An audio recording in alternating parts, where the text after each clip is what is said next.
Baik, selamat sore rekan-rekan sekalian. Kita masuk ke pertemuan ke-13. Hari ini kita akan diskusi tentang bagaimana bentuk komunikasi, cara komunikasi, teknik komunikasi di lingkup kesehatan ketika kita menangani pasien lintas generasi. Jadi kalian akan sebagai seseorang yang masuk dewasa awal gitu ya. Nanti teman-teman akan mendapatkan peluang untuk menangani pasien ibu hamil, anak balita, remaja, seusia kalian, lansia gitu ya. Dan ada kelompok-kelompok khusus. Kelompok khusus di dalam materi hari ini adalah mereka-mereka yang memiliki hambatan di dalam komunikasi gitu. Misalkan beberapa waktu lalu ketika saya praktek di rumah sakit itu harus memberikan edukasi kesehatan kepada orang pasca stroke gitu. Jadi diajak ngomong nggak begitu lancar. Saya mau menanyakan nama, mau menanyakan keluhan, ya, sedangkan mereka ini tidak begitu jelas di dalam memahami eh, omongan saya. Atau bahkan juga mereka memahami omongan saya tetapi tidak begitu mampu untuk menyampaikan secara verbal. Karena kalau saya nanya bagaimana rasa pusingnya, masih apakah ada rasa pusing, itu tentu tidak bisa diwakilkan dengan keluarga, gitu ya. Jadi pasti saya harus menanyakan langsung kepada pasien jika pasien ini sadar, gitu ya. Tetapi ternyata pasiennya nggak bisa ngomong. Kenapa nggak bisa ngomong? Karena habis serangan stroke misalnya gitu, sehingga memang tidak bisa berbicara. Padahal informasi dari pasien tersebut sangat kita butuhkan untuk menentukan intervensi dietnya mau seperti apa. Nah, ini di pertemuan kita sore hari ini kita akan coba untuk diskusikan bagaimana cara kita untuk berkomunikasi lintas usia gitu ya, dan untuk beberapa kelompok khusus. Oke, teman-teman sekalian, ini tadi yang saya sampaikan. Kita akan memberikan sebagai teman-teman sebagai calon nutrisionis ya. Kalau nanti kalian punya kesempatan untuk sekolah lagi, tentu kalian akan menjadi dietitian profesi. Ya, kalian akan masuk ke profesi dietitian. Nah, baik nutrisionis ataupun dietitian, teman-teman nanti akan mencoba untuk memberikan eh, intervensi. Intervensi kalian itu nanti disampaikan melalui bentuk komunikasi. Nah, intervensinya nanti teman-teman di semester 6 akan belajar banyak tentang intervensi gizi. Mulai dari memberikan diet gitu ya. Tentu kalau memberikan diet kita tidak serta-merta ini silakan dimakan gitu. Silakan dikonsumsi, tidak seperti itu. Tetapi pasti ada bentuk komunikasinya. Kita menyampaikan bahwa Ibu, Bapak, selamat sore. Ini adalah menu yang kami susun ya. Sesuai dengan kondisi Ibu, sesuai dengan keadaan kesehatan Bapak, misal seperti itu. Ini adalah diet rendah garam, misal seperti itu. Di dalam makanan ini kami sangat sedikit menggunakan garam. Beberapa bahan makanan yang kami gunakan juga sangat rendah natrium karena gini gini gini gini gini dan yang lain. Sehingga pasien ataupun keluarganya memahami apa yang mereka konsumsi yang kita berikan kepada mereka gitu ya selama mereka dirawat di rumah sakit. Itu kalau bentuk intervensi pertama, memberikan diet. Intervensi kedua, edukasi gizi. Nah, kalau edukasi gizi mau tidak mau ya bentuknya adalah komunikasi, memberikan pendidikan, memberikan informasi kesehatan, memberikan pendalaman materi tentang diet, pendalaman materi tentang penyakitnya pasien gitu ya. Intervensi ketiga adalah tentang konseling gizi. Ya, konseling gizi agak beda nanti dengan edukasi gizi. Nah, konseling edukasi bedanya apa? Teman-teman sudah mendiskusikan itu di awal pertemuan dengan saya kemarin. Silahkan itu nanti dipelajari. Barangkali itu bisa nanti menjadi bekal untuk ketika evaluasi belajar nanti di UAS. Setelah konseling gizi, ada bentuk intervensi berikutnya kepada pasien, yaitu adalah kolaborasi bersama tenaga kesehatan gitu ya. Kalau kita ngomong sama tenaga gizi lain, rekan kerja kita ngomong sama dokter, kita ngomong sama perawat, tentu ada komunikasinya. Mau verbal bisa, dengan tertulis juga bisa, lewat sistem juga bisa gitu ya. Jadi pasti ada komunikasi, sehingga komunikasi itu menjadi salah satu topik pembelajaran di teman-teman selama kalian kuliah di jenjang sarjana ini. Itu karena tidak pasti harus menguasai komunikasi. Nah, itu tadi komunikasi yang kita lakukan akan kita berikan ke berbagai macam sasaran, mulai dari anak kecil, remaja, dewasa, lansia, bahkan untuk kelompok pasien-pasien dengan kondisi khusus gitu ya. Nah, yang saya coba mau tanya sekilas sama teman-teman sekalian, apakah ketika kita menangani pasien anak, remaja, dewasa, dan lansia ya, usianya berbagai macam, apakah caranya bisa sama? Apa pendapat kalian? Apakah ketika kita menangani ketemu, wah hari ini kita dapat di stase anak nih, di stase anak, kemudian cara komunikasinya apakah sama ketika kita eh, mendapat tugas di stase geriatri di lansia gitu. Apakah sama atau beda? Monggo, ada pendapat silahkan teman-teman. Tekniknya sama atau enggak? Caranya sama atau enggak?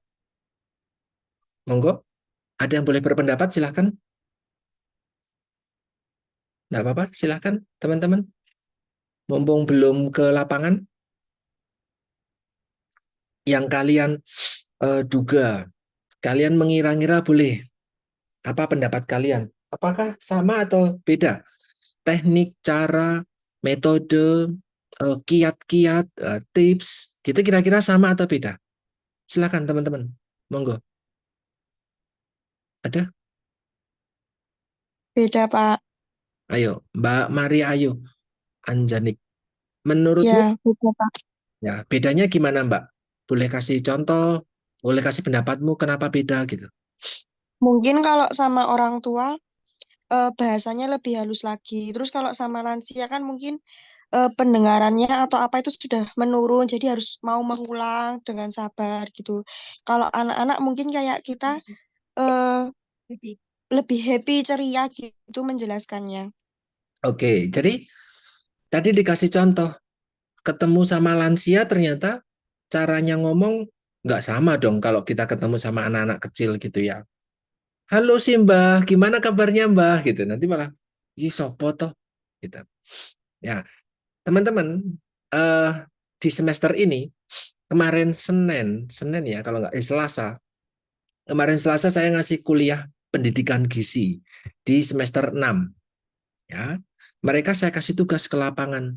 Silakan lakukan pendidikan gizi, edukasi gizi, terserah mau di mana aja terserah.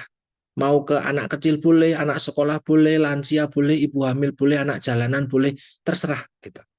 Nah, ada beberapa kelompok yang ke lansia. Nah, kemarin mereka menyampaikan begini, Mbak.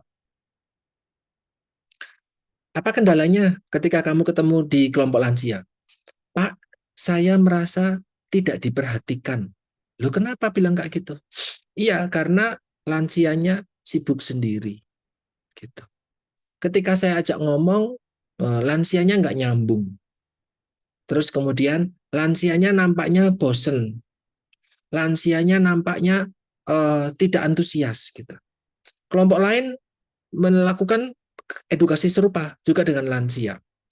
Saya tanya, bagaimana kemarin ketemu lansia? Wah, lansianya sangat senang. Berikut ada videonya, Pak. Nah, mereka membuat videonya, kesan pesannya lansia. Nah, malah disampaikan bahwa lansia tersebut memberikan pertanyaan atas edukasi yang diberikan oleh mahasiswa, edukasinya tentang hipertensi, lansia nanyanya begitu banyak. Nanya diabetes, nanya pegel-pegel, nanya nggak bisa BAB lancar, nanya kalau makan pedas boleh nggak, dan yang lain. Malah nggak tanya soal hipertensi. Nah, Sedangkan teman-teman kelompok kemarin ada yang di SMA Pangudi Luhur Sedayu. Nah, mereka menyampaikan, wah ada 4 kelas Pak kami. Nah, di kelas A, kelas B misal gitu ya, antusiasnya bagus banget. Tapi di kelas yang ketiga dan keempat, antusiasnya kurang. Ternyata lebih banyak diem, kami yang bingung mau ngapain nih, krik-krik gitu. Ada juga di anak SD, di SD Sengkan. Di SD Sengkan itu daerah Jalan Kaliurang ya. Di SD Sengkan, eh, kakak kelas kalian menyampaikan begini, wah kami di sana gagal karena ada kelas meeting. Nah, ada kelas meeting, anak-anak malah tidak menyampaikan, tidak mendengarkan apa yang kami sampaikan. Kami gagal, Pak. Gitu. Menurut kami gagal di situ. Kami tidak bisa mengkondisikan suasana di kelas. Kami ngomong apa, anak-anak keluar masuk. Jadi kami dianggap kayak nggak ada, gitu. Itu di anak kecil. Ya, sehingga memang kegiatan kemarin menjadi eh, curah pendapat, menjadi berkeluh kesahnya teman-teman semester 6 ketika menemui anak remaja, lansia, itu ternyata responnya tidak sesuai dengan yang diharapkan ketika mereka berangkat dari stikes gitu ya. Saya beri waktu libur 2 minggu, 2 mata kuliah saya, silakan kalian ke lapangan bebas. Tapi ternyata ya ada yang sangat bahagia dengan kelancarannya gitu ya. Banyak yang saya repost di Instagram Gizi, jadi silakan teman-teman bisa melihat betapa menyenangkannya mereka ke lapangan, tapi juga ada yang memang mengeluhkan. Nah, ini di sini tadi Mbak Anjanik sudah menyampaikan, ternyata beda. Ketika kita ketemu sama usia yang berbeda, ya tekniknya memang berbeda. Kenapa? Karena memang setiap usia itu punya karakteristik sendiri. Lansia itu merasa, ya Mbok tolong hormati saya kan lebih senior dari kamu. Kamu ngomong pakai bahasa Indonesia lebih baik daripada kamu ngomong pakai bahasa Jawa tapi Jawa yang kasar, misal seperti itu. Mending pakai bahasa Indonesia aja. Kalau tidak bisa pakai bahasa Jawa yang halus. Misal seperti itu kalau di sini gitu ya. Kemudian anak kecil, contohnya seperti ini. Ketika kita ketemu sama anak kecil, nanti semester depan atau semester lusa gitu ya, semester 6 nanti kalian akan di mata kuliah tersebut dengan saya akan mendapat tugas tersebut, ya tugas yang sama. Kalian akan ketemu dengan anak kecil ya, bentuk komunikasinya berbeda. Kalau saya menyampaikan, sudahlah pakai medianya jangan pakai leaflet. Bikin media tapi jangan pakai leaflet, karena anak kecil nggak butuh leaflet, malah buat mainan. Silahkan pakai games, silahkan pakai apa namanya, mau pakai gadget juga boleh, karena mereka mungkin sudah punya gadget gitu. Pakai media-media lain yang bukan media tertulis gitu. Tetapi ketika dengan lansia, ya jangan dengan game dong. Karena lansia mungkin tidak lagi bergerak bebas gitu. Nah, dengan anak di sini disampaikan ada beberapa contoh, ada program bermain untuk menyampaikan keinginannya. Ini ketika saya di stase anak kemarin, ini tapi kan terapeutik ya, komunikasi terapeutik artinya komunikasi untuk memberikan sebagai bentuk intervensi untuk kesembuhan gitu ya, untuk perbaikan kondisi ya, terapeutik untuk ada pemulihan kondisi. Jadi komunikasinya berbeda dengan komunikasi secara kepada orang yang sehat ya, berbeda. Jadi komunikasi terapeutik ada kaitannya sama kondisi kesehatan yang menurun. Kalau tadi contoh di semester 6 itu mereka dalam kondisi yang sehat karena mereka di sekolah, mereka di posyandu gitu ya. Tapi kalau nanti teman-teman di rumah sakit ketemu dengan anak yang sedang dirawat ya. Saya ambil contoh kemarin anak saya sendiri minggu lalu dirawat di rumah sakit, ya edukasinya nggak jalan dengan baik. Karena mungkin anak rewel, anak badannya nggak enak gitu ya, terus tangan mungkin juga masih dipasang infus, jalan kemana juga nggak bisa bebas lagi, ya mungkin lemes dan yang lain. Tentu bentuk komunikasinya berbeda ketika ketemu dengan sama anak-anak yang mereka dalam kondisi yang sehat gitu. Nah, ini kalau di teman-teman keperawatan mereka punya sesi praktik eh, anak gitu ya, sesi praktik untuk stase anak. Jadi kalau kalian mampir ke Gedung Timur, ada salah satu ruang yang mungkin dihiasi sama balon-balon, dihiasi sama apa namanya kayak pita berwarna-warni gitu. Bahkan mungkin pendopo juga kadang disetting semenarik mungkin gitu untuk praktek mereka, untuk praktek anak. Atau kalau teman-teman ada waktu atau kesempatan mampir ke kampus utara ya, kampus satu, di sana ada bangsal anak, isinya adalah temboknya berwarna-warni, ada gambar-gambar kartun dan yang lain. Nah, ini bentuk komunikasi agar anak nyaman. Nah, bagaimana kita kita datang ke bangsal itu anak nyaman sama kita, karena mungkin besok teman-teman masuk ke bangsal sudah pakai masker, baju mungkin hitam putih atau hitam biru gitu ya. Sehingga atau pakai jas praktik gitu atau pakaian praktik tertentu. Maka anak-anak kadang mengidentifikasikan, wah ini ada dokter nih, wah ini ada suster nih datang pasti saya sebentar lagi disuntik. Wah sakit nih. Jadi kita baru ngetuk pintu, lihat anak langsung nangis. Nah ini eh, butuh pendekatan tertentu. Kadang kita juga komunikasinya perlu pakai atau perlu melibatkan orang ketiga, misalkan orang tuanya gitu ya. Jadi butuh teknik khusus teman-teman sekalian. Kalau yang saya sampaikan ini barangkali hanya informasi secara tertulis. Kalian hafal ini, ya ini ada berapa? Ada 6. Ada 6 teknik misalkan. Kalian hafal nih, tapi belum tentu teman-teman bisa menerapkan ketika ketemu sama pasien anak kecil yang sakit dirawat di bangsal, terus kalian bisa memberikan komunikasi. Ayo dong makanannya dimakan ya gitu. Itu tidak semudah itu. Jadi kalian paham pun, hafal pun belum tentu bisa mempraktekkan dengan baik gitu ya. Eh, Ketika ketemu anak khususnya gitu. Apalagi anak yang belum bisa berkomunikasi dengan lancar, misalnya bayi gitu atau anak di usia di bawah 2 tahun barangkali komunikasi belum begitu banyak, apalagi dia sakit ya bisa jadi apa yang kita sampaikan itu belum tentu bisa diterima dengan baik. Ya, ini adalah beberapa contoh teknik komunikasi dengan anak. Ketika nambah usia gitu ya. Kalau dengan anak kemarin pengalaman saya menarik itu ya, saya kembali dulu sebentar. Pengalaman saya menarik kemarin di Bangsal Anak, mayoritas waktu itu hampir 2 minggu lebih kami di Bangsal Anak,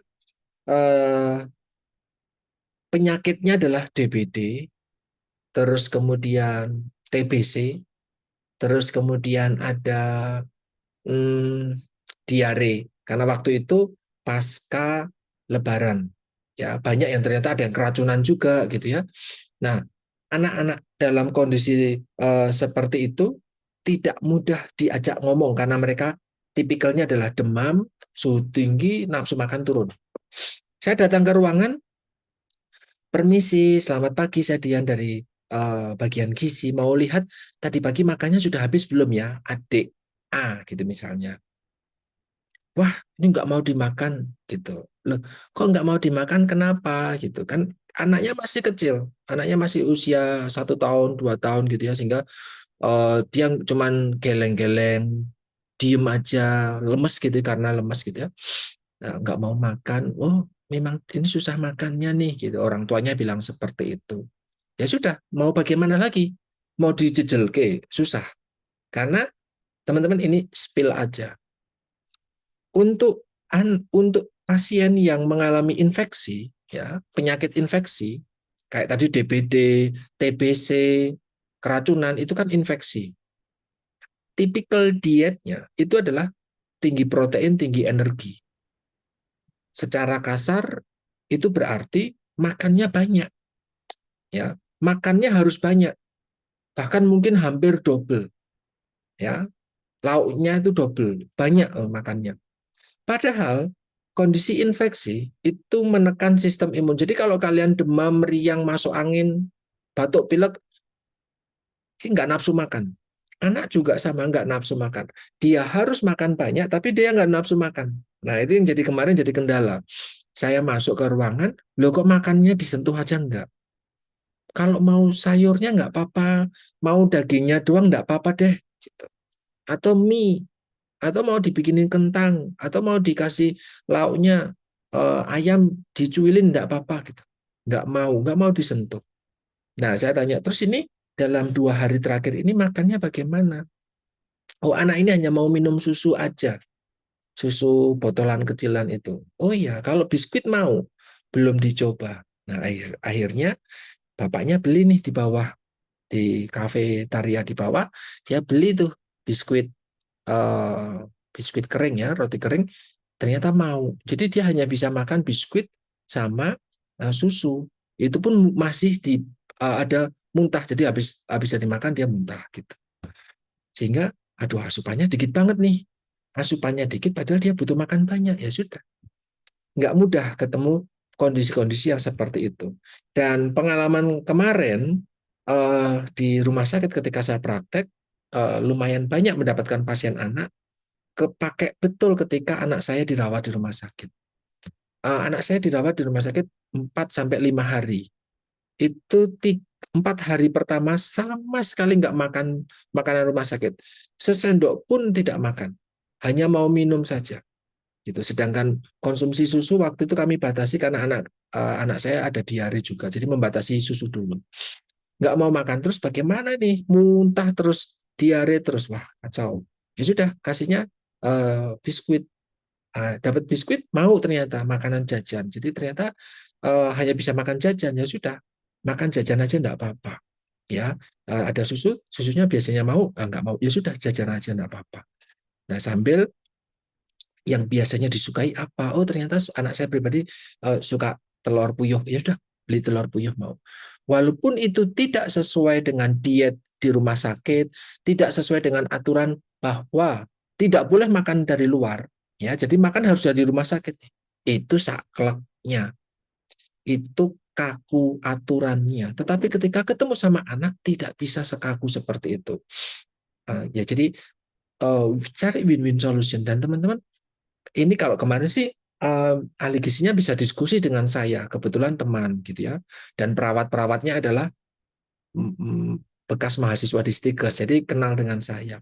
Ya, saya disampaikan udah enggak apa-apa ini sudah dijamin kok. Saya juga perhatikan apa yang kami berikan walaupun tidak menggunakan makanan dari rumah sakit. Makanan dari rumah sakit pada akhirnya dimakan sama saya dan istri gitu ya. Anak sama sekali nggak makan itu karena memang tidak mau menyentuh dan tidak bisa menyentuh. Walaupun setelah dirawat dan pulang, makannya kembali normal seperti sedia kala. Jadi ketika sudah sembuh, nafsu makan akan membaik. Nah, ini yang perlu kita sampaikan juga kepada orang tua. Dan kita juga perlu memahami ketika anak memang tidak mau makan, ada anoreksia, ya sudah enggak apa-apa. Tapi ada solusi apa? Tidak berarti harus makanan rumah sakit ini, tidak boleh yang lain, tidak boleh beli, nanti kotor, nanti tidak sesuai energinya, bla bla bla bla bla bla. Ya, ada beberapa kondisi yang teman-teman perlu lebih apa ya, lebih dinamis gitu ya, lebih luas. Ya, nanti kalau kalian praktek ketemu stase anak, teman-teman pasti akan bisa merasakan betapa gregetnya gitu ya ketemu pasien yang seperti itu. Nah, berikutnya remaja. Ini saya agak sedikit jarang ketemu ketemu pasien remaja. Pernah sekali karena dia, oh kemarin pernah ya, anak remaja SMP itu keracunan jamur teletong sapi. Teman-teman nggak usah googling ya. Jadi ada kenakalan remaja lah, coba-coba seperti itu ya, kenakalan remaja jadinya malah keracunan. Nah ini dua-duanya. Jadi teman sekelas iseng-iseng iseng-iseng yang salah gitu ya. Akhirnya dirawat di rumah sakit bareng waktu itu. Eh, Ternyata ya nggak gampang juga, walaupun dia sudah agak gede, diajak ngomong harusnya enak gitu ya, tetapi mungkin karena dia masuk rumah sakit dengan diagnosis dan penyebab sakit yang mengarah ke tindakan yang nakal, tindakan yang tidak benar gitu ya, barangkali mereka merasa malu, mereka merasa takut, takut kalau disalahkan dan yang lain. Tentu sejak dirawat di rumah sakit sampai saya datang atau sebelum dirawat di rumah sakit pun mungkin orang tua sudah berkali-kali marahin anak ini gitu ya terkait dengan perilaku tersebut. Sehingga ketika kita datang dianggap saya akan dimarahi lagi nih. So, ketemu dengan kasus seperti itu, barangkali kita bertanya dengan tidak tepat, sehingga dia tidak menjawab dengan baik. Atau dia sendiri yang memang tidak menyampaikan jawaban dengan baik gitu, sehingga kita tidak mendapatkan data yang tepat. Barangkali kita tidak menguasai materi tentang apa yang kita tanyakan. Kita tidak punya persiapan. Saya nanti mau tanya apa ya kalau pasiennya seperti ini. Karena kalau nanti kalian mau ke Bangsal gitu ya, kalian tuh sejak di instalasi gizi sudah mendapatkan keterangan bahwa pasien yang akan kalian tangani itu diagnosisnya apa sih, kondisinya seperti apa sih gitu. Sehingga sebenarnya sudah ada persiapan, bisa melakukan persiapan terlebih dahulu. Atau mungkin juga banyak noise, ya, banyak distraksi, ya, distraktor. Tiba-tiba HP-nya bunyi, klunting, langsung lebih memilih HP-nya, TV, atau mungkin orang jalan, dan yang lain. Jadi mudah sekali fokusnya itu teralihkan kalau ketemu sama anak-anak usia remaja seperti ini. Gitu ya. Jadi membutuhkan pendekatan sedikit yang berbeda. Nah ini ada beberapa juga hambatan psikologis. Kalau tadi adalah hambatan fisik, ya, ada juga hambatan psikologis.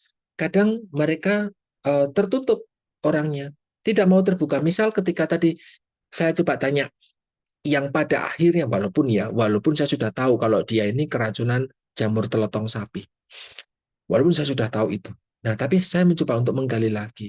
Nah, mereka malu, mereka enggak terbuka, sehingga mereka tertutup.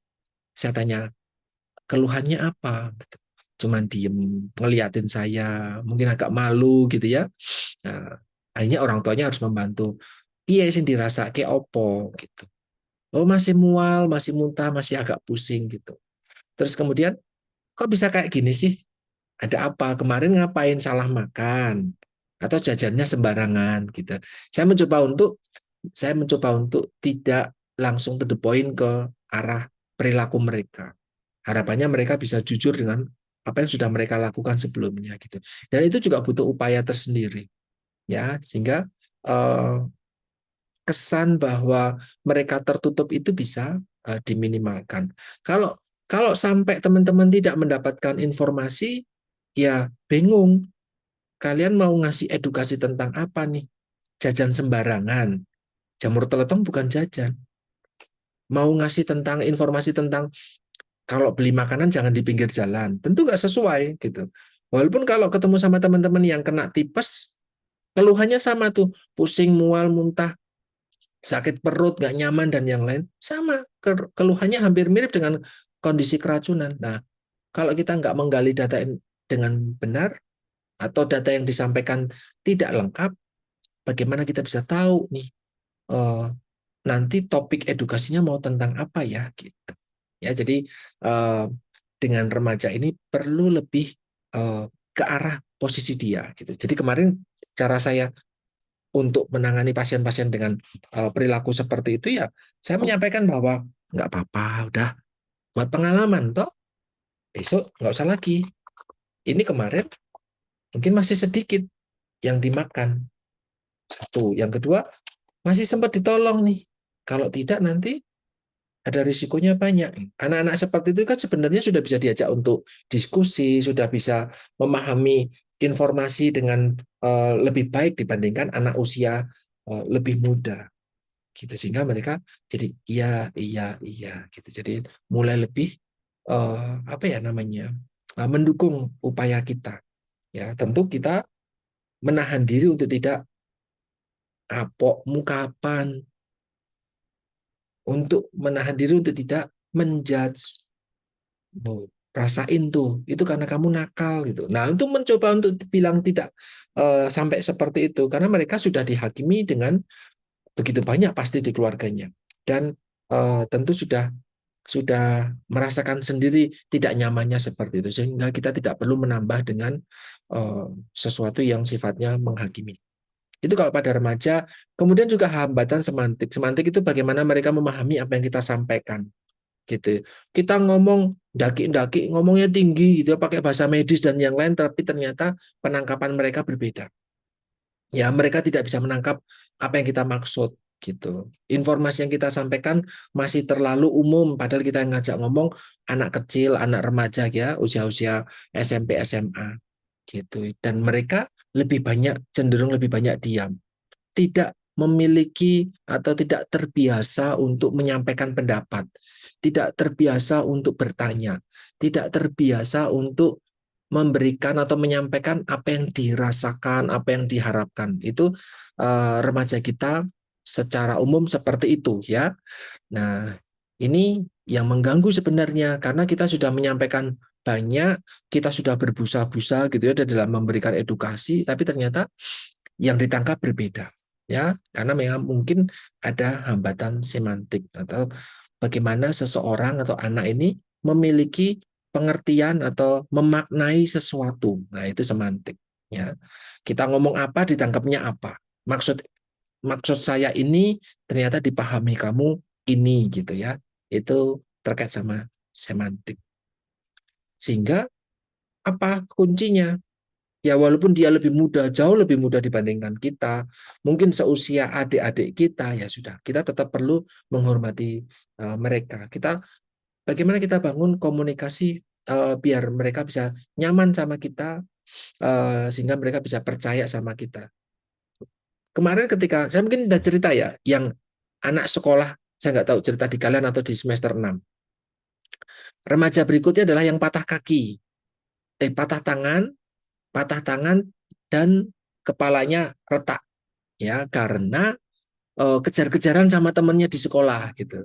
Akhirnya jatuh dan dia memang postur tubuhnya postur tubuhnya agak gemuk. Jadi kejatuhan dirinya sendiri gitu. Jadi pertama ketatap sama besi sehingga kepalanya retak. Yang kedua jatuh nimpa tangannya sehingga tangannya patah. Nah, itu jadi double waktu itu.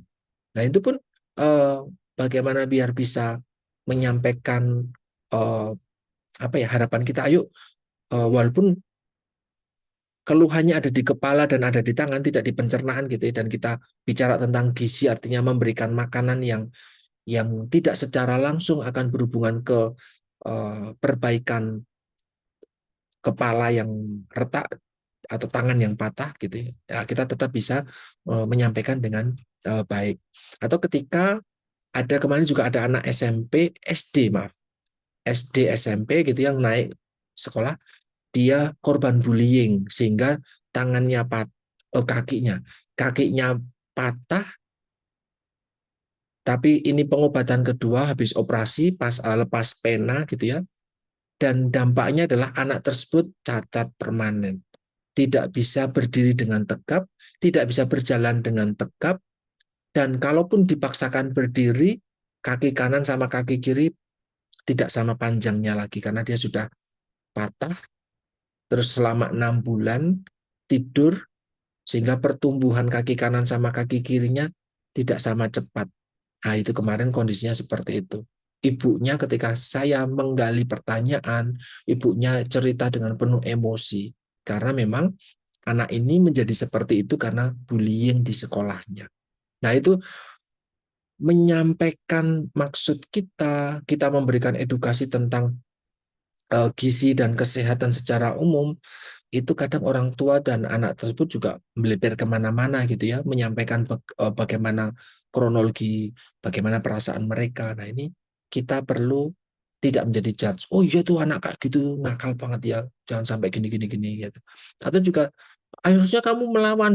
Kita tidak mencoba menjadi polisi atau hakim lah di ruang rawat inap. Kita mencoba untuk ada membantu pasien. Nah, kita memahami pasien kondisinya bagaimana dan apa yang kita bisa sampaikan terkait dengan gizi, mereka harus makan apa, harus mengonsumsi apa, misalkan seperti itu. Nah, ini agak susah teman-teman ketika ketemu dengan pasien yang dia masuk ke rumah sakit karena eh, sesuatu yang memang tidak bisa mereka kendalikan ya, kayak itu tadi korban bullying. Bagi saya coba kalau mau saya ukur tinggi badannya, bisa nggak ya berdiri? Oh ya bisa berdiri, tapi masih sakit berdirinya enggak. Berdirinya dia tuh kayak tangan saya gini. Nah ini, yang harusnya bisa berdiri gini, ya, tetapi akhirnya mengkong, ya. Dia jadinya bungkuk gitu.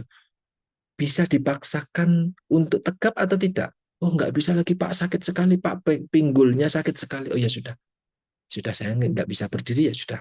Nah ini melihat saya mengukur tinggi badannya, orang tuanya jadi terbawa emosi, jadi sedih gitu ya, karena anak ini harusnya bisa berdiri dan tumbuh seperti teman-teman yang lain.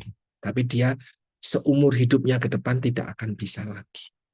Gitu ya. Jadi itu ketemu sama remaja dengan kondisi khusus. Nah, bagi saya pribadi, ketemu orang dewasa itu enak.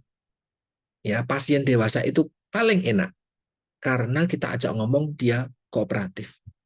Kita ajak diskusi, kita ajak untuk ayo bisa diterapkan diet ini, diet itu gitu. Mereka terbuka dan mereka bisa memahami dengan baik. Enak kalau kita ngomong sama pasien yang sudah dewasa. Tapi kita kan tidak bisa memilih-milih. Saya hanya mau yang pasien dewasa, gitu. Saya nggak mau anak, saya nggak mau remaja, saya nggak mau lansia, saya maunya dewasa. Nggak bisa. Semuanya kita harus tangani. Tapi kalau saya pribadi, mendapatkan pasien dewasa lebih mudah. Tetapi tentu juga ada kelemahannya tersendiri. Ya, kadang ketika satu usia atau mereka lebih senior dibandingkan saya, eh, seusia orang tua saya misalkan, nah, mereka lebih lebih apa ya namanya, tidak begitu taat. Ya, mereka memiliki pemahaman tersendiri yang ketika kita menyampaikan itu kurang tepat sebenarnya. Nah, itu mereka seperti egonya itu terpatahkan. Nah, untuk beberapa orang dewasa ketika egonya terpatahkan oleh mahasiswa praktek atau orang-orang yang lebih muda, jauh lebih muda dibandingkan mereka, agak sedikit kurang gitu ya. Jadi tahu siapa sih Mbak? Kan saya orang tuanya, misal seperti itu, atau kan saya yang lebih paham gitu. Sama seperti kemarin rekan saya memberikan edukasi ke ibu hamil ya yang mau melahirkan. Ya, dia dirawat di rumah sakit bukan karena kondisi penyakit tertentu, tetapi karena memang oh sebentar lagi akan proses bersalin gitu. Ketika memberikan edukasi, kebetulan di ruangan rawat inap ada mertuanya, ibu mertua dan ibu kandung. Ya, jadi dua orang senior itu ada di dalam ruangan. Ketika kami menyampaikan, rekan saya menyampaikan, ibu hamil ini kalau bisa tidak ngopi dulu, ya tidak minum kopi gitu ya, atau dikurangilah konsumsi tehnya gitu ya, teman saya bilangnya seperti itu. Nah, tetapi rekan saya bilang, oh tapi saya pengen banget ya minum kopi ya. Nanti mungkin setelah saya melahirkan saya mau minum kopi ya, karena sudah 9 bulan ini saya nggak minum kopi gitu. Rekan saya akhirnya ya sudah, kalau mau minum kopi nggak apa-apa, tapi kopinya encer ya, jadi jangan kopi kental. Silakan boleh pakai kopi biasa, kemudian diencerkan. Nah, orang tuanya langsung mencak-mencak. Mbak Egi gimana toh? Mbak E kan ahli gizi, kok malah nyuruh minum kopi? Nanti kalau anaknya kayak gini gini gini gini gimana? Bayinya nanti gini gini gini gimana? Ki Mbak E bener pora iki ngasih taunya. Wah, salah nih, misal gitu. Jadi langsung dijudge. Ketemu orang dewasa seperti itu. Ya padahal kita menyampaikan berdasarkan informasi kesehatan yang benar gitu. Tetapi barangkali mereka sudah memiliki pemahaman tersendiri bahwa seseorang tuh harus seperti ini, seperti ini, seperti ini. Gitu. Nah ini butuh kalau dari saya menjadi suatu uh, sasaran yang menyenangkan, tetapi mungkin untuk beberapa kondisi yang lain, ketemuan pasien dewasa ini justru menjadi tantangan tersendiri. Kalau sama anak kecil atau remaja mungkin kita bisa lebih superior, mereka manut. Ketika sama lansia, barangkali mereka lebih memahami, oh ini ada anak seusia cucuku yang sedang sekolah praktek ngasih tahu, oh iya gitu kalau lansia. Tapi kalau dewasa, mereka bisa mendebat gitu ya. Nah ini kalau tadi dewasa. Bagaimana kalau ketika ketemu sama lansia? Nah ini kalau sama lansia butuh banyak waktu. Kenapa? Karena kita datang untuk bertanya, hasil beliau malah menyampaikan segala macam pencapaian dia di masa mudanya dulu gitu. Ya, saya ketemu di pasien lansia di geriatri. Saya mau tanya tentang kebiasaan makan gitu ya, kebiasaan makan, kebiasaan merokok, kebiasaan untuk aktivitas fisik gitu ya. Dia malah bercerita tentang, oh saya tuh dulu seusia masnya, oh saya tuh suka olahraga loh, lari loh, saya tuh atlet lari loh. Wow, cerita semua pencapaiannya, pernah lomba di sana, lomba di sini, menang ini itu. Di mana informasi tersebut, mohon maaf, saya nggak butuh. Karena yang saya sampaikan aktivitas sekarang, bukan aktivitas di masa lalu ketika muda. Gitu. Ini karena memang orang-orang lansia ini mereka memiliki penurunan daya ingat gitu ya, sehingga lebih menyukai informasi di masa lalu bahwa oh saya tuh dulu tuh suka olahraga loh dan yang lain gitu ya. Bahkan ketika saya kemarin praktek di Panti Ureda ya, menangani lansia-lansia seperti itu, saya tanya tentang bagaimana pendapat aktivitas sehari-hari Bapak Simbah seperti apa. Beliau malah menyampaikan hal serupa. Saya itu atletnya Panti Reda sini loh Mas. Oh iya, ya saya tanggapi tuh. Oh iya, oh lari atau bagaimana? Oh saya lari. Setiap hari saya 5 putaran. Oh iya, iya gitu. Sebentar Mas. Apa Pak? Apa Mbah, saya mau buktikan dulu. Nah, si Mbahnya malah bawain album foto dan gede-gede banget gitu ya. Jadi saya aduh malah jadi dibukain album foto, diceritain satu persatu dari foto paling depan sampai belakang. Padahal saya hanya tanya, aktivitas Simbah kalau di tempat ini sekarang tidak bekerja, tidak perlu ngomong cucu, tidak perlu ngapa-ngapain, aktivitasnya apa? Tapi diceritakannya di masa lalu satu bendel, satu album foto itu. Ini loh, saya lari di Kalurang. Oh, ini loh, saya lari mewakili Sleman. Ini loh, lomba ini lomba itu. Ini ada tanggalnya gini. Ini saya juara satu. Oh, ini saya juara ini. Nah, itu ketemu sama lansia seperti itu. Dan mereka sensitif ketika kita tolak. Mbah, sudah ya Mbah. Saya mau cuma tanya segini aja. Nah, dia bisa marah. Makanya ya sudah, saya tanggapi. Monggo wis mau cerita. Walaupun akhirnya waktu kita harus habis. Nah ini ketemu sama lansia ini menariknya, kita mau anggap itu sebagai menarik ya monggo. Kamu bisa dapat cerita begitu luar biasa banyak. Kamu anggap sebagai sesuatu yang tidak menarik juga silahkan karena akan sangat garing. Tapi mereka sensitif. Kenapa? Karena sebenarnya lansia itu hanya butuh didengar. Lansia itu butuh teman curhat, teman cerita, karena mungkin cerita sama orang lain nggak mau dengerin. Sehingga ketika ada kita datang ke bangsal atau ketemu sama lansia, mereka merasa memiliki tempat untuk bercerita. Gitu. Jadi monggo kalau memang mau punya ada waktu cukup bisa dilayani. Kalau tidak ya terpaksa kita sampaikan, Mbah, saya harus muter ke pasien yang lain. Besok kita ngomong lagi ya, gitu. Itu juga bisa ya, karena memang pasien yang kita tangani itu tidak cuma beliau. Ini ada beberapa uh, teknik biar kita bisa berhasil ngomong sama lansia, dapat apa yang kita butuhkan, data yang kita butuhkan, atau kalau memberikan edukasi ya biar edukasi kita sampai di lansia tersebut gitu. Kadang live reviews ya, live review itu misalnya, Mbah dulu pekerjaannya apa sih gitu. Mbah sukanya makan apa dulu kalau muda gitu. Mbah dulu kalau kalau apa namanya eh, sukanya melakukan apa atau suka kegiatannya apa, hobinya apa. Itu sesuatu ketika dia bercerita tentang dirinya itu menjadi sesuatu yang digemari. So, teman-teman bisa mendapatkan informasi banyak dengan cara menggali seperti itu ya, menggali kehidupan dia, dia mengizinkan mereka untuk bercerita. Itu mereka eh, sangat suka untuk itu gitu ya.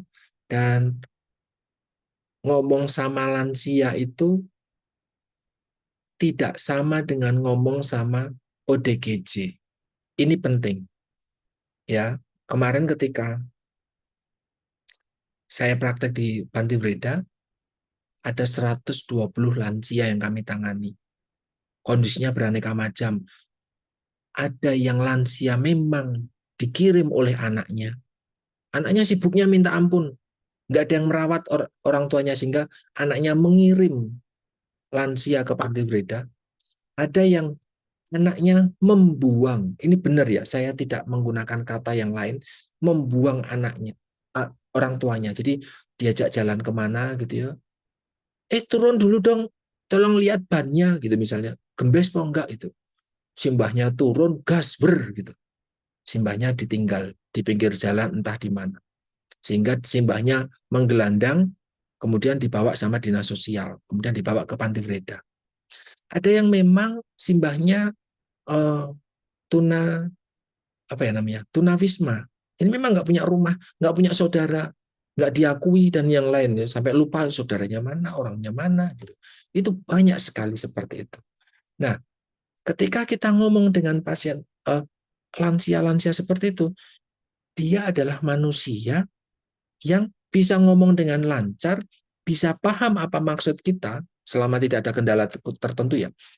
Hanya karena hanya yang membedakan hanya usianya lebih tua aja. Usianya, dia nggak bisa jalan aja. Dia hanya bisa duduk aja, dia hanya bisa tiduran aja, tetapi otaknya berjalan, matanya bisa melihat, mulutnya masih bisa ngomong dengan lancar, telinga sama pemahamannya masih lancar. Jadi jangan menyamakan lansia dengan, maaf ya, ODGJ. Sehingga kita ngomongnya membentak, kita ngomongnya piye sih, gini gini gini. Jadi saya pribadi ketika melihat ada beberapa orang ngomong sama lansia di panti Breda kemarin, tangannya diceneng-ceneng, apa namanya, ditarik-tarik gitu ya, karena lansianya kan nggak bisa jalan dengan lancar gitu ya. Ayo toh, cepet toh, piye toh, ayo dimakan itu, dihabis kayak minum obatnya, apa-apa. Saya kan lansia itu kayak ODGJ.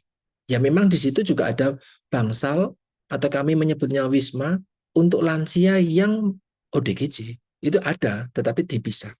Tapi beda, kita ngomong sama ODGJ yang terserah kamu mau mandi, mandi, makan, makan di ditumplekin di lantai, silahkan dan yang beda dengan lansia beda. Dia hanya lebih tua aja. Nah itu dok. Yang lainnya sama seperti kita. Nah ini teman-teman, eh, pengalaman saya praktek di Panti Ureda ini baru pertama kali nih saya praktek di Panti Ureda.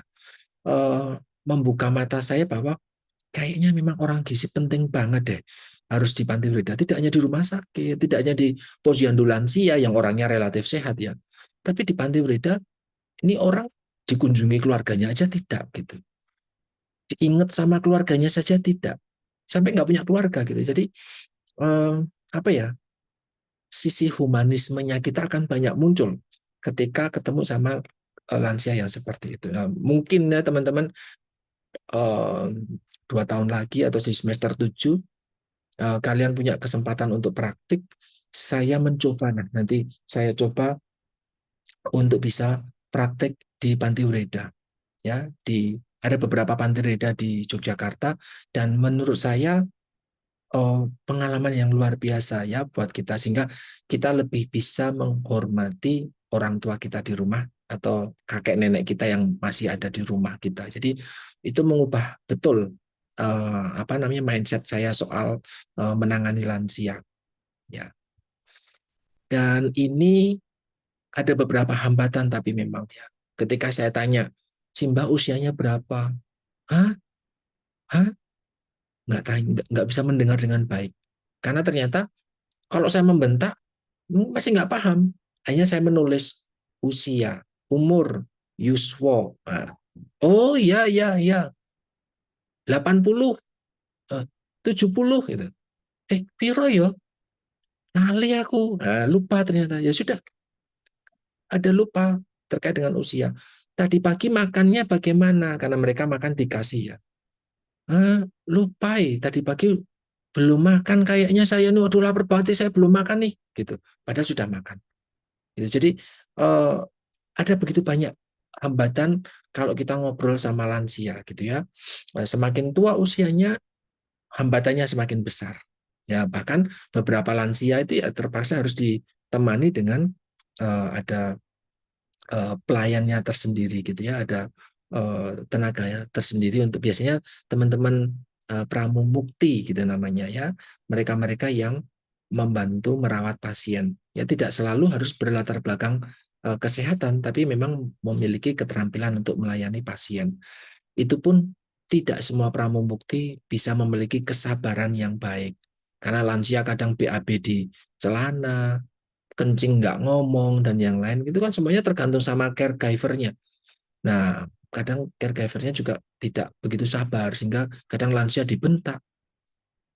Pernah rekan saya bilang ada lansia yang juga ditoyor kepalanya, dipukul, karena saking tidak sabarnya dengan menghadapi lansia. Jadi saya menyampaikan tadi ya, lansia bukan ODGJ yang ketika dia dipukul mungkin nggak merasa kesakitan atau cuek-cuek aja. Lansia tetap bisa merasakan sakit.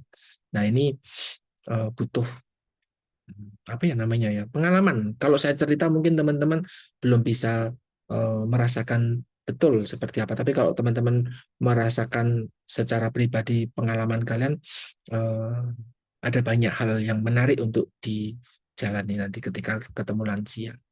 Gitu. Ada juga untuk beberapa kondisi dengan penyakit-penyakit tertentu ya yang membuat pasien-pasien itu memiliki kondisi-kondisi khusus. Kadang kita juga harus diskusi dengan tenaga kesehatan yang lainnya, dan kita juga memahami ini fase fase penyakit seperti ini sudah masuk fase apa sih gitu. Ada lansia yang maaf bukan lansia, orang biasa ya, dewasa biasa yang mungkin mengalami cancer sudah tahap akhir, lihat kita itu matanya sudah terbelolok kosong, sudah nggak punya harapan dan yang lain. Ini bagaimana sih bentuk komunikasi kita sama mereka? Ini beberapa hal yang ya butuh pengalaman menarik buat kalian. Ya, saya coba untuk saat ini saya mencoba untuk menyampaikan secara verbal apa yang saya alami dan jalani di dalam beberapa waktu terakhir ini di profesi dietitian. Ada pasien yang tidak sadar karena pasca serangan stroke. Kalau tidak sadar, tidak responsif, matanya merem, dirawat di ICU, semuanya terpasang mesin, barangkali komunikasi tidak bisa lancar. Wong dia tidak merespon, dia tidak menyampaikan keluhannya apa, wong tidak sadar juga gitu ya. Tetapi masih ada rangsangan. Kadang kemarin ketika saya jadi ada beberapa pasien ICU yang saya tangani. Yang satu adalah dosen kampus sebelah itu kena stroke ketika ngajar, jatuh, tensinya tinggi, gulanya tinggi, lemak, kolesterolnya tinggi, sampai koma. Itu saya mau ukur lengannya, mau ukur lila. Karena kan pakai berat badan nggak bisa. Saya mau mengukur lila. Beliau gemuk banget. Saya mau mengukur lila, saya pegang tangannya. Saya diajari sama dietitian di ruangan, dipegang tangannya. Karena permisi ya Bu, saya mau mengukur lila. Gitu. Saya pegang tangannya, permisi ya Bu, saya Dian dari bagian gizi, saya izin untuk mengukur lengan ibu gitu. Dia nggak merespon apa-apa. Ketika tangannya saya genggam pun tangannya tidak merespon juga. Memang sudah tidak ada respon sama sekali saat itu. Sampai keluarga juga sudah tidak memiliki harapan banyak ya. Ya sudah, tapi kita masih perlu menyampaikan siapa kita, maksud kita apa. Ya. Jadi walaupun beliau tidak merespon apa yang kita sampaikan lewat gerakan tangan, mata, apalagi omongan, sampaikanlah secara pelan lewat telinga gitu ya. Karena memang pasiennya kan banyak. Permisi Bu, saya mau mengukur lila.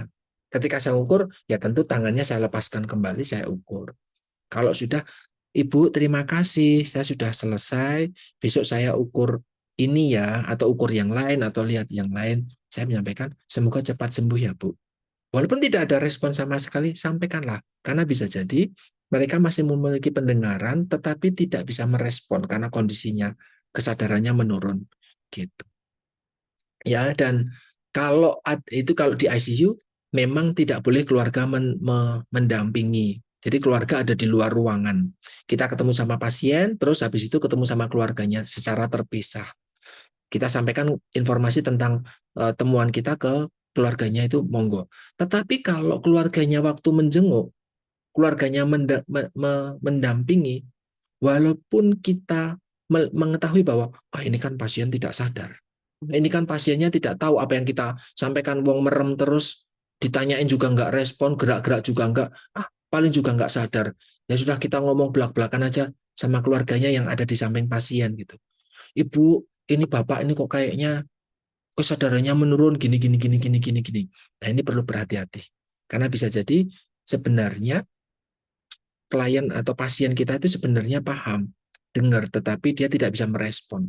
Ya, jadi jangan ngomongin dia di eh, dekatnya, walaupun kita ajak ngomong itu adalah keluarganya gitu. Jadi itulah sebabnya beberapa rumah sakit juga keluarga itu menunggu tetapi terpisah. Ya, ada dinding kaca sehingga keluarga tetap bisa melihat, oh itu bapak, tetapi tidak bisa selalu ada di dekatnya secara fisik gitu ya. Jadi ada di ruangan terpisah. Kita kalau mau memberikan penjelasan atau apapun itu terkait dietnya, ya kita tetap memberikan diet tetapi dalam bentuk cair ya, lewat mulut, lewat selang ataupun juga parenteral ya. Jadi lewat injeksi infus gitu. Kita tetap menyampaikan itu, berhati-hati juga dengan keluarganya karena bisa jadi keluarga masih punya harapan untuk bapak bisa sembuh, ibu bisa sembuh, bisa segera pulang gitu. Tetapi kalau kita mengetahui bagaimana kondisinya, ya kita sampaikan dengan hati-hati ya, tidak, karena ini sensitif gitu ya, terkait sama nyawa gitu. Kemudian bagaimana mereka yang tunarungu atau mungkin dengar tapi nggak begitu dengar. Nah, ini yang uh, butuh emosi tersendiri ya, pengendalian emosi tersendiri ketika kita ketemu sama orang-orang yang tidak bisa mendengarkan dengan saksama apa yang kita sampaikan. Nah, ini ada beberapa teknik, teman-teman nanti bisa bisa coba untuk dibaca dan dipahami gitu ya. Ngomong di depannya pasien, ngomongnya pelan-pelan gitu ya. Bahkan bisa jadi juga bawa bawa media gitu, karena dia memang nggak bisa dengar tapi kan bisa melihat, tapi kan bisa membaca, mungkin seperti itu ya, bisa disampaikan juga ya. Jadi ngomongnya jelas gitu. Kalau memang ada miskomunikasi ya diulangi lagi gitu. Ini biar biar pasien juga bisa atau klien bisa memahami dengan baik walaupun dia memiliki keterbatasan di dalam pendengaran. Tapi bagaimana kalau keterbatasannya penglihatan gitu? Ya semoga ketika seseorang dengan eh, kemampuan melihat yang menurun, ini tidak diikuti juga kemampuan pendengaran yang menurun. Nah, ini kalau sudah tidak bisa melihat, tidak bisa mendengar dengan baik, tidak bisa ngomong dengan baik, nah ya sudah lengkap betul itu ketidakmampuannya. Ini butuh pendekatan juga. Ya, ada beberapa yang bisa kita sampaikan. Walaupun kalau untuk penglihatan saya belum punya pengalaman ini. Jadi ketemu dengan pasien yang tidak bisa melihat itu atau kurang bisa melihat, saya belum punya. Tapi kalau pendengaran sering ya, lansia-lansia banyak yang memang mengalami pendengaran. Opo mas itu, opo mas itu. Oh ya gini, oh ya, ya. Ini banyak kalau pendengaran. Tapi kalau penglihatan, saya pribadi belum pernah sepertinya. Walaupun kemungkinannya juga akan ada. Misalnya mereka-mereka yang mohon maaf, komplikasi diabetes itu nanti bisa ke retinopati. Ya, jadi kebutaan karena diabetes. Itu juga bisa terjadi. Jadi matanya melek tetapi tidak bisa melihat dengan baik karena memang retinanya ada kerusakan retina, ya, retinopati karena komplikasi diabetes mellitus yang sudah parah. Itu juga bisa terjadi. Tapi saya memang belum pernah menemukan orang yang seperti itu. Nah, ini ada beberapa cara komunikasi kita sama mereka, bagaimana biar bisa lebih optimal gitu ya, walaupun mereka mengalami defisit penglihatan. Kalau mereka tidak bisa melihat, semoga mereka masih bisa mendengar dengan baik. So kita bisa menyampaikan seperti ini gitu ya. Terus ada juga yang mengalami kondisi afasia. Afasia itu ketika seseorang habis kecelakaan, kesadaran menurun ya, sehingga ada ada trauma di kepalanya, ada luka di kepalanya sehingga fungsi kepalanya tidak bisa berjalan dengan normal. Dia tidak bisa ngomong dengan baik, dia tidak bisa memahami apa yang kita sampaikan, dia tidak bisa nulis apalagi membaca gitu ya. Saya pernah punya pengalaman menarik nih. Ya, di kemarin ketika dietitian ada orang yang terkena lumpuh stroke karena diabetes. Jadi dia diabetes dulu, ya, kemudian karena gula darahnya sangat tinggi, dia mengalami stroke, ya, stroke-nya stroke berdarah, ya, hemorrhagic stroke yang menyebabkan pelo, nggak bisa ngomong, sama sekali nggak bisa ngomong, cuma nggak bisa. Yang kedua adalah sebelah tangannya, tangan kirinya, kaki kirinya, organ kirinya nggak bisa gerak. Yang bisa gerak cuma tangan kanan. Itu pun nggak lagi leluasa gitu, cuma bisa ngangkat gini gini gini gini doang.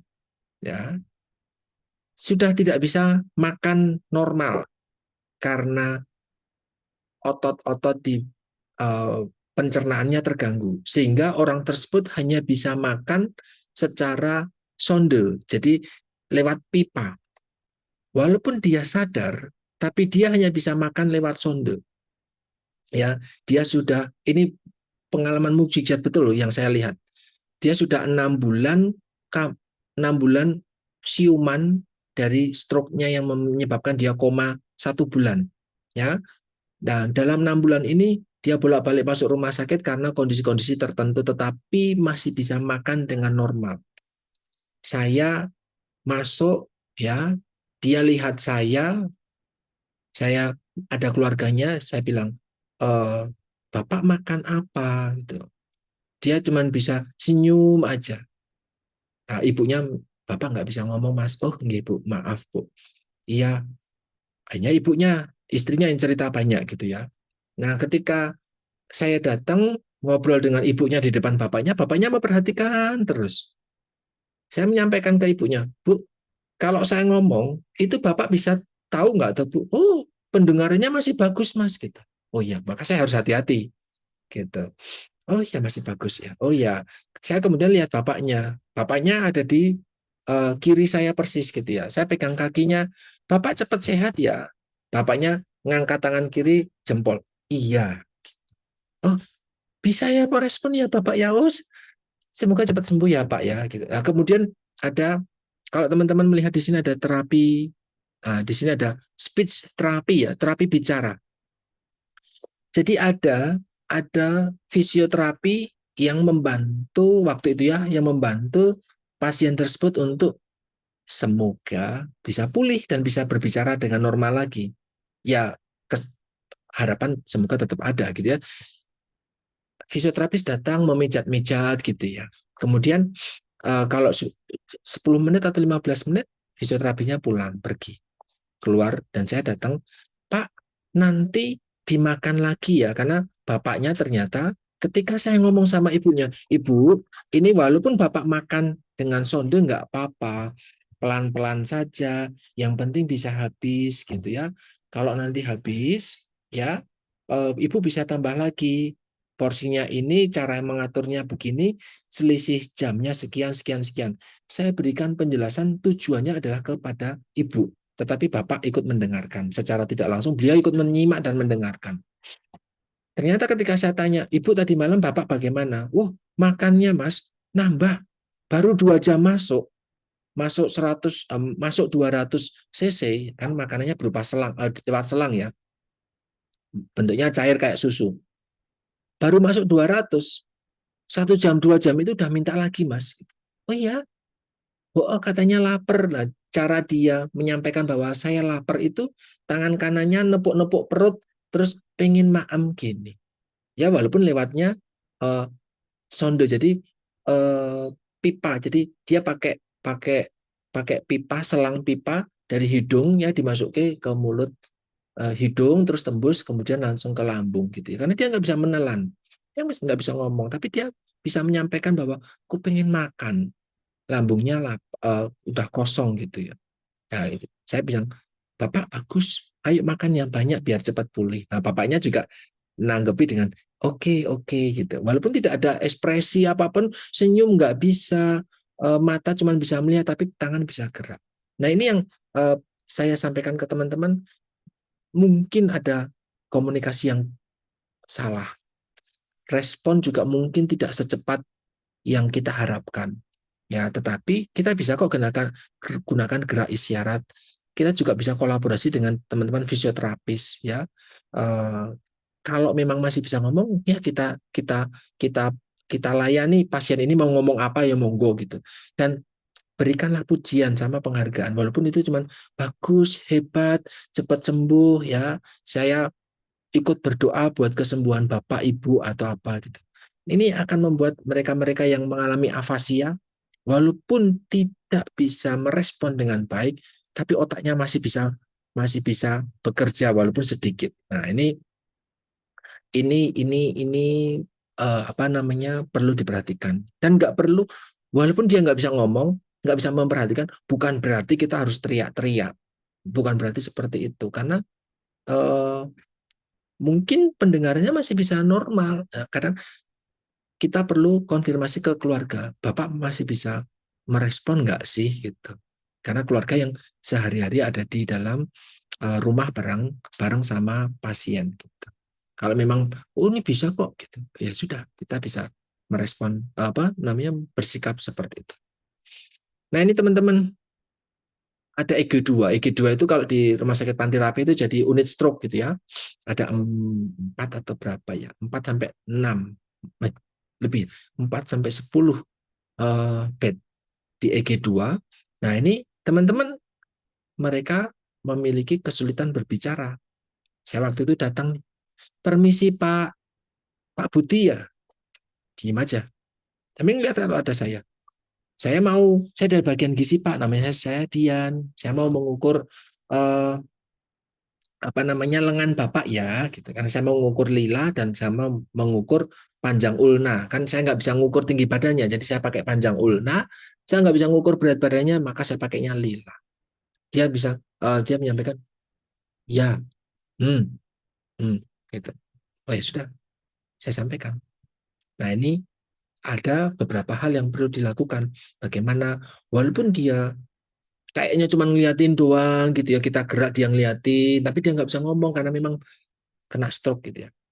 Ini apa yang bisa dilakukan? Nanti teman-teman silakan nanti prepare barangkali kasus-kasus nyata seperti ini itu teman-teman akan dapatkan nanti ketika praktek di rumah sakit atau mungkin ada beberapa keluarga kalian juga yang mengalami hal serupa. Ya, jadi bagaimana harus bersikap. Keyword yang saya sampaikan ke teman-teman adalah mereka bukan ODGJ. Mereka tetap manusia. Sama ODGJ pun teman-teman perlu bersikap dengan baik, ya, memanusiakan manusia. Ya, tidak yuk menganggap mereka wah ini ya kita semena-mena karena mereka sudah tua, nggak mau manut sama aturan kita dan yang lain. Nah, bukan berarti kita bisa semena-mena sama mereka. Ya, so nanti silakan teman-teman prepare ya apa yang bisa kalian lakukan agar tugas kalian ini tetap terlaksana dengan baik. Ya, memberikan edukasi bisa tetap lancar, memberikan penjelasan diet juga penjelasannya bisa tetap lancar gitu ya. Kalau memang bisa, itu bagus ya teman-teman. Nah, ini ada beberapa slide terakhir terkait dengan tahap-tahap komunikasi yang efektif. Yang pertama adalah pra-interaksi. Pra itu sebelum, interaksi berarti sebelum ketemu. Tadi saya sampaikan, sebelum kita ke bangsal, kita sudah punya informasi siapa yang akan kita tangani, siapa yang akan kita temui, apa kondisinya, apa penyakitnya. Itu kita sudah tahu karena sudah tercatat di sistem. Nah, maka di dalam sebelum kita dari instalasi gizi mau ke bangsal, di dalam perjalanan tersebut kita mikir, saya mau ngomong apa ya? Saya mau menggali data apa ya? Saya mau ngomong tentang apa saja ya? Gitu. Ini cara kita mempersiapkan diri kita sendiri. Itulah adalah fase pra interaksi, ya. Kita persiapan diri sendiri. Ya, ini adalah fase pertama. Terus kemudian fase kedua adalah ketika kita sudah ketemu sama pasien. Ketika kita sedang ketemu sama pasien, ini adalah intinya kegiatan. Ya, yang pertama ya kita sampaikan, kita kenalkan diri kita, siapa kita dan kita mau ngapain. Ya di sini kita sampaikan tujuannya. Ya, tujuannya apa? Sesuatu yang bisa diukur, sesuatu yang spesifik, sesuatu yang bisa dicapai, yang realistis dan ada waktu. Misalkan, oh, saya mau memberikan edukasi, Pak. Nanti paling edukasinya cukup 10 menit. Nanti edukasinya tentang ini, seperti ini, seperti ini. Harapannya nanti Bapak bisa lebih paham ya apa yang akan saya sampaikan dan yang lain ya. Ini ada beberapa hal yang teman-teman bisa lakukan ketika fase orientasi awal pertama ketemu sama pasien di awal kali bertemu gitu ya. Kemudian bekerjalah, ngasih edukasi monggo, ngasih konseling monggo. Ini adalah fase kerja kita. Ya, di sini mau observasi boleh, Pak. Mohon maaf, saya mau melihat sisa makanan Bapak di piring saji. Izin ya, Pak ya. Oh ya, silahkan. Gitu. Mungkin piring sajinya sudah ada di meja di dekat pasien, kita izin lihat dan yang lain.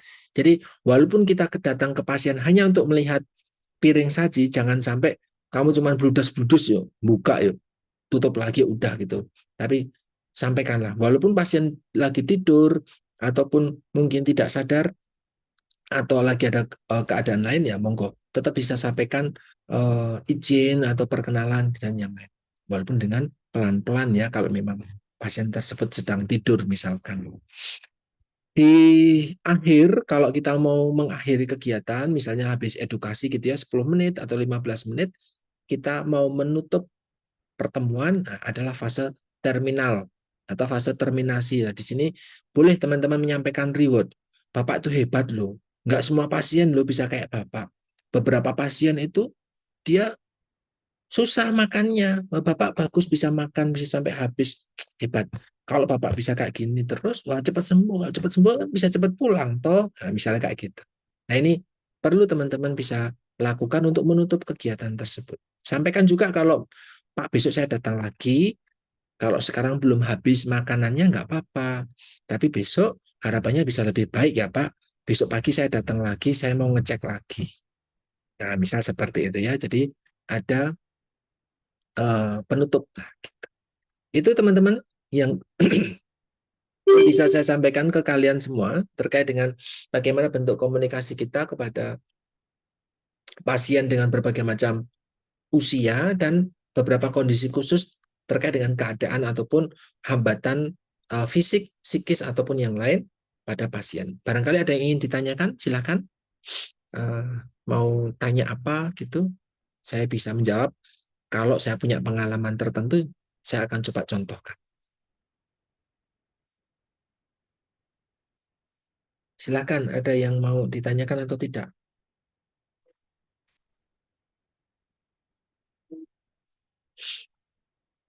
Ada yang merawat lansia sakit di rumah, barangkali? Ada atau tidak lansia yang sakit di rumah kalian? Atau kalau kayak Suster Maria di biaramu ada yang sepuh banget gitu enggak sih? Kalau di Panti Rapih kan ada biara Santa Ana gitu. Isinya suster-suster sepuh semua. Kalau di tempatnya Suster Maria Yanti, bagaimana? Ada yang sepuh gitu enggak, Suster?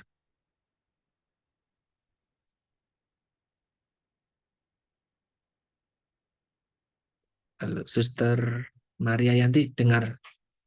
Oh, speakernya rusak. Nah, Suster Maria